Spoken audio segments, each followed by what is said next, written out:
चलो आज हो गया हमारा 30 दिसंबर ना। तो आज का पहला टॉपिक देखो, वीर बाल दिवस।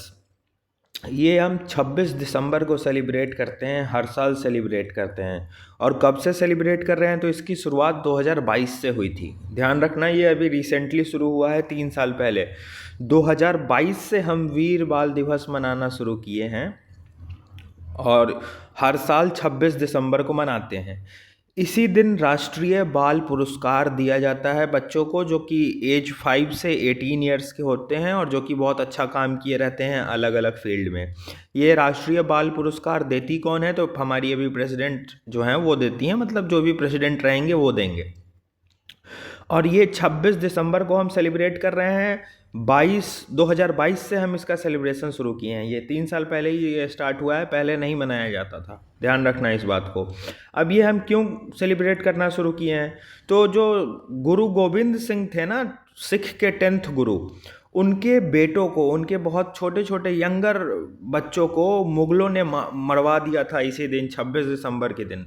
तो उन्हीं उनके यंग बच्चों को ट्रिब्यूट देने के लिए, किनके यंग बच्चों को, गुरु गोविंद सिंह जी के जो यंग बच्चे थे, उन बच्चों को ट्रिब्यूट देने के लिए 26 दिसंबर को हम वीर बाल दिवस सेलिब्रेट करने लगे। 2022 से इसकी शुरुआत हुई है। और इसी दिन राष्ट्रीय बाल पुरस्कार दिया जाता है, प्रेसिडेंट देती हैं एज 5 से 18 साल के बच्चों को, जो अलग अलग फील्ड में हाईली एक्सेप्शनल काम किए रहते हैं। ठीक, ये हम सेलिब्रेट क्यों करते हैं, क्योंकि गुरु गोविंद सिंह जी जो 10th गुरु थे सिख के, उनके बेटे थे, उनके बेटों को मुगलों ने 26 दिसंबर के दिन ही मरवा दिया था, जिस कारण से उनको ट्रिब्यूट देने के लिए ये सेलिब्रेट किए जाने लगा वीर बाल दिवस 2022 से। ठीक, दूसरा टॉपिक देखो, INSV कौंडिन्या। ये क्या है, तो ये कुछ नहीं, ये इंडियन नेवी का एक सेलिंग वेसल है, शिप है, जिसको अभी हाल ही में बनाया गया है। और इसको स्टिचिंग मेथड से बनाया गया है। तुमने एंशियंट टाइम्स में जो शिप्स वगैरह देखे होंगे, या जो मूवीज़ वगैरह में पुराने वो पायरेट्स वाले शिप्स दिखाते हैं, वो देखा होगा तुमने, वो रस्सी से बंधा होता है, उसमें कोई मेटल नट नहीं लगा होता है।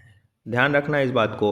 तो ये जो कौंडिन्या शिप है ना, इसको भी सिलाई करके स्टिचिंग मेथड से, रस्सियों का, कोकोनट के फाइबर का, इन सब का इस्तेमाल करके बनाया गया है।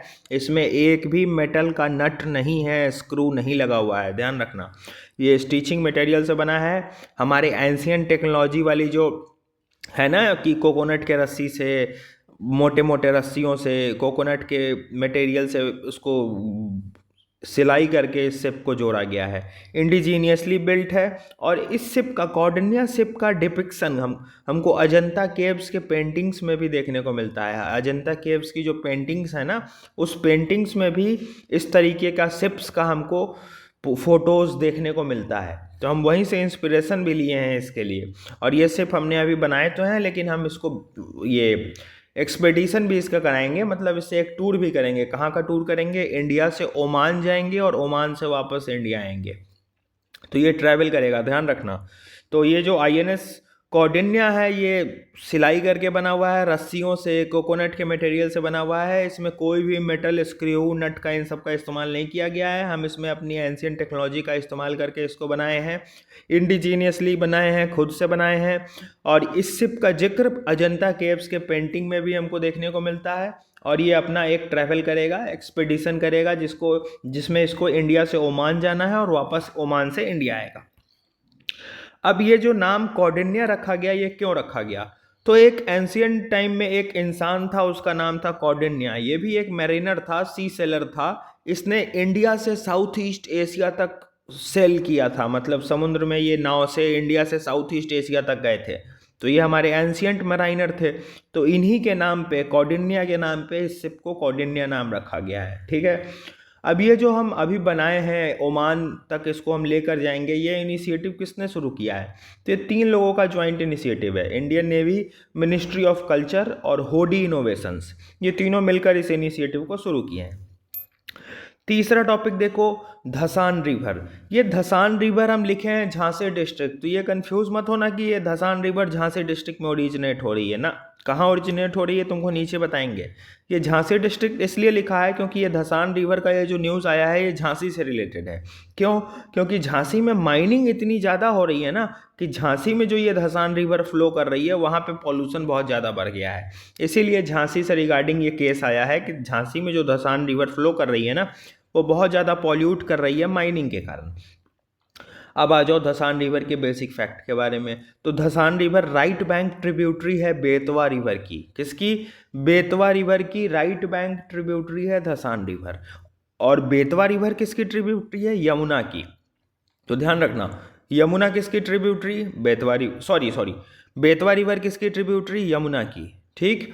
और धसान रिवर किसकी ट्रिब्यूटरी? बेतवा की। ध्यान रखना। और Dhasan river right bank tributary है बेतवा रिवर की। ध्यान रखना। ये बुंदेलखंड रीजन होते हुए फ्लो करता है। मध्य प्रदेश, उत्तर प्रदेश का जो बुंदेलखंड रीजन है ना उन सब में ये फ्लो करता है। इसको हम धसारना रिवर भी बोलते हैं। एंशियंट टाइम में इसका नाम धसारना भी था। और ये रायसेन डिस्ट्रिक्ट मध्य प्रदेश से इसका ओरिजिनेशन होता है। ये बेगमगंज तहसील तुमको याद रखने की ज़रूरत नहीं है। रायसेन डिस्ट्रिक्ट मध्य प्रदेश से इसका ओरिजिनेशन होता है। वहीं से ये धसान रिवर बनना शुरू होती है। और इसी धसान रिवर पे लेहचूरा डैम भी एक बना हुआ है, ये भी ध्यान रखना। ठीक। चौथा टॉपिक देखो, ट्रम्प एंड नाइजीरिया। देखो ट्रम्प अभी सब पे बम पटक रहे हैं और चाहिए इनको नोबेल पीस प्राइज। अभी नाइजीरिया पे भी ट्रम्प ने बम पटका है। ठीक है, तो क्यों बम गिराया है वो देखो।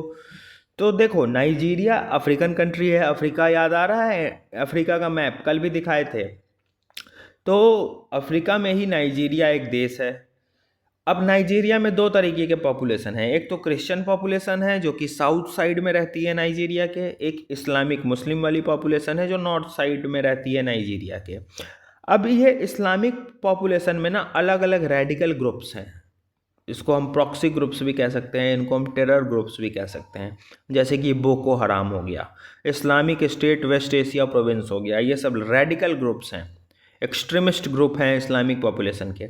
अब ये जो एक्सट्रीमिस्ट ग्रुप हैं, ये जो इस्लामिक पॉपुलेशन है ना, इन्होंने क्रिश्चियन पॉपुलेशन का वहाँ पे नाइजीरिया में परसिक्यूशन करना शुरू किया, मारना शुरू किया, कत्लेआम शुरू कर दिया नाइजीरिया में, कितनों को कन्वर्ट करा दिया। तो उसी के काउंटर में यूएस ने नाइजीरिया पे बम गिराया है कि ये तो क्रिश्चियन पॉपुलेशन को मुस्लिम वाला इस्लामिक वाला सब मारे जा रहा है, तो उसी को हम रोकने के लिए इस पे नाइजीरिया पे बम गिराए हैं। ये तो एक बात हो गई। हो भी सकती है बात सही हो, लेकिन कुछ क्रिटिक ये बता रहे हैं और ये हकीकत भी हो सकती है कि नाइजीरिया में बहुत रिच मिनरल रिसोर्सेस हैं। और अभी कुछ समय पहले जब मोदी जी 5 नेशन टूर पे गए थे जून जुलाई में, तब तुमको हम एक देश नाइजीरिया भी कराए थे अफ्रीका का। नाइजीरिया में बहुत अच्छे मिनरल्स हैं, क्रिटिकल मिनरल्स हैं, पेट्रोलियम गैस के रिजर्व्स हैं, तो उन पे भी यूएस की नज़र है। इनफैक्ट सबकी नज़र है। इंडिया भी चाहता है अफ्रीका से रिश्ते अच्छा करना, चाइना भी चाहता है, यूएस भी चाह रहा है, तो सब चाहता है। एक स्टेटमेंट हम कराए थे ना कि Africa is the heart of global south. पूछेगा वो क्वेश्चन, पूछा ही है इस बार 2025 में। तो ये क्लियर हुआ ट्रंप ने नाइजीरिया पे बम क्यों गिराया।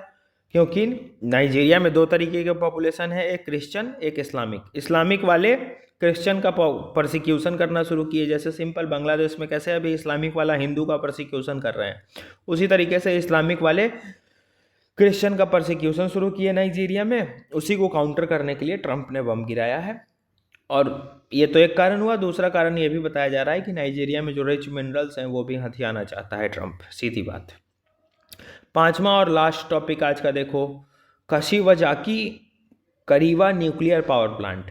तो ये दुनिया का सबसे बड़ा न्यूक्लियर पावर प्लांट है, world's largest nuclear power plant, जो कि जापान में है। अब इसको 2011 का जो फुकुशिमा डिजास्टर हुआ था ना, उस 2011 के फुकुशिमा डिजास्टर के बाद इस पावर प्लांट को बंद कर दिया गया था। लेकिन अभी जापान ने बोला है कि हम इसको रीस्टार्ट करेंगे, दोबारा शुरू करेंगे। तो ये छोटा सा न्यूज़ था कि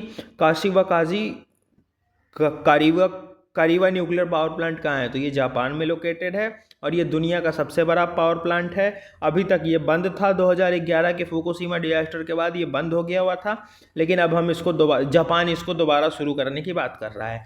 अब एक छोटा सा फैक्ट और देख लो कि पूरे दुनिया में सबसे ज़्यादा न्यूक्लियर एनर्जी प्रोड्यूसर कौन है, मतलब न्यूक्लियर एनर्जी का इस्तेमाल करके बिजली बनाने वाला। ये सब पूरा पावर प्लांट ये सब जितना है ये सब बिजली बनाने वाला है, ठीक है। ध्यान रखना, बम मत समझ लेना। तो टॉप न्यूक्लियर एनर्जी प्रोड्यूसर कौन कौन है अभी दुनिया में? तो सबसे ज़्यादा यूएस बना रहा है, फिर फ्रांस बना रहा है, फिर चाइना बना रहा है, फिर रसिया, फिर फिफ्थ नंबर पे आता है साउथ कोरिया। तो बस आज का यही 5 टॉपिक था। कल हेवी टॉपिक आया था तो आज छोटा हो गया है। अब आज के पेपर में तुम अगर देखोगे या किसी किसी सेशन में देखोगे तो तुमको टॉपिक रिपीटेड मिलेंगे। आर्टिफिशियल इंटेलिजेंस हम कर चुके हैं, फिर से हम ये इंक्लूसिव ग्रोथ कर चुके हैं। इंडिया को अगर 2047 का विकसित भारत अचीव करना है तो उसको क्या क्या करना होगा, कर चुके हैं। तो और जितने टॉपिक्स हैं ना सब हमारे किए हुए हैं। रेयर अर्थ एलिमेंट्स अभी 2 दिन पहले कराए हैं, कर चुके हैं। तो वो सब टॉपिक रिपीटेड है। क्यों तुम्हारा भी हम टाइम बर्बाद करें, क्यों तुम्हारा भी हम नोट्स बल्कि करें? जो नए टॉपिक हैं वो पढ़ो, आराम से रहो। करंट अफेयर जितना करा दे रहे हैं सफिशियंट है, क्योंकि आज जो पेपर में आए हैं वो रिपीटेड टॉपिक है। तुम देख लो और बस हमको इतना बता देना कि कोई एक ऐसा टॉपिक है जो हम आज नहीं कराए हैं और वो तुमको कभी नहीं कराए हैं। ये बता दो कि आज से 10-15 दिन में तुमको हम वो टॉपिक कराए भी नहीं हैं और आज छोड़ भी दिए हैं। ऐसा कोई एक टॉपिक हो तो हमको बता देना। That's it. आज ये था हमारा 5 करंट अफेयर। प्रीलिम्स फैक्ट ही था, मेन से कुछ आज बनना नहीं है सवाल, ठीक है। तो चलो डाल देते हैं वीडियो आज का हम। Take care.